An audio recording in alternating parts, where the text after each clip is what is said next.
બનાસકાંઠાથી કોંગ્રેસના ઉમેદવાર ગેનીબેને નામ લીધા વિના શંકર ચૌધરી પર નિશાન તાક્યું।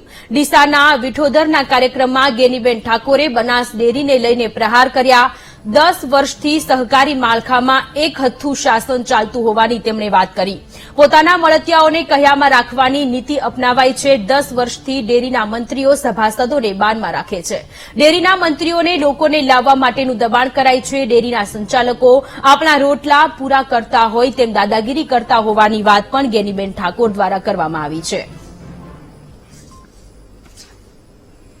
10 વર્ષ કે 5 વર્ષથી સહકારી માળખું એ માત્ર સહકાર માટે કે લોકોના ઉત્થાન માટે નહીં, પણ એક જ વ્યક્તિને એના પોતાનો રાજકીય રોટલો કઈ રીતે શેકાય, એના આજુબાજુ મળતિયાઓ હોય, એમના હગાવાલા હોય અને એમના કીધામાં રહે એ પ્રમાણેનું આખું સહકારી માળખું ચાલે છે।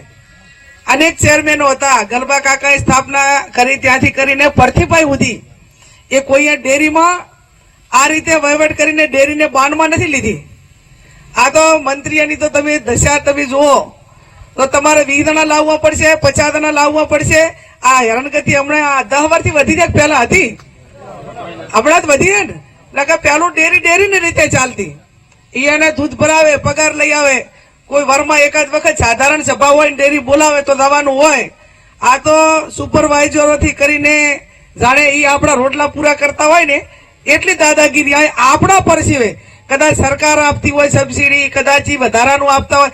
આ તો આપણે 5 લીટર દૂધ ભરાવવા 5 નો જ પગાર મળે, કઈ દાનો જ મળે નહીં, અને છતાં આપણી જુલમ છે।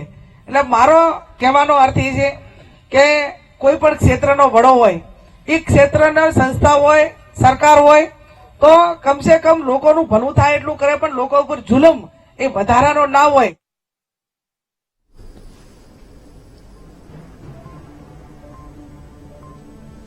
તો બનાસકાંઠાથી કોંગ્રેસના ઉમેદવાર ગેનીબેને નામ લીધા વિના શંકર ચૌધરી પર નિશાન સાધ્યું છે।